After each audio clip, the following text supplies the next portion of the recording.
ইসরায়েলের নৃশংস হামলায় ফিলিস্তিনের গাজা উপত্যকা যেন পরিণত হয়েছে লাশের স্তূপে।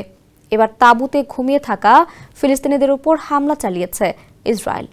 এ হামলায় মা ও বোন সহ নিহত হয়েছেন গাজার 12 বছর বয়সী প্রতিবন্ধী শিশু আহমেদ আল রোজ।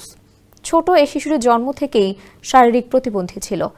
হামলা থেকে বাঁচতে পরিবারের সঙ্গে খান ইউনিসের একটি তাঁবুতে থাকছিল সে। সেখানেই মিসাইল হামলা চালায় ইসরায়েলি বাহিনী। এ হামলায় আহমেদ, তার মা, তার বোন ও আরও 8 জনের মৃত্যু হয়।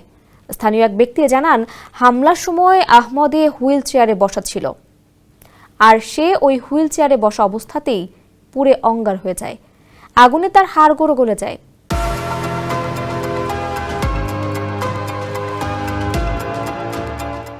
আল জাজিরার প্রকাশিত ভিডিওতে এই ব্যক্তিকে বলতে শোনা যাচ্ছে, ইসরায়েলিরা তাকে হুইল চেয়ারে বসা অবস্থায় হত্যা করেছে, কারণ ফিলিস্তিনি ভূখণ্ডে সে একজন প্রতিবন্ধী ছিল। সে ইসরায়েলিদের কি করেছিল? ক্ষুব্ধ কণ্ঠে ওই ব্যক্তি আরও বলেন, সে কোথাও যেতে পারত না, তাকে তার হুইল চেয়ারে পুড়িয়ে হত্যা করা হয়েছে। যখন তাকে টেনে তুলছিলাম তখন তার হাড়গুলো গলে যাচ্ছিল। শিশুটির বয়স ছিল 12 বছর। অপর এক নারী বলেন, হামলার সময় তারা তাঁবুতে ঘুমিয়েছিলেন।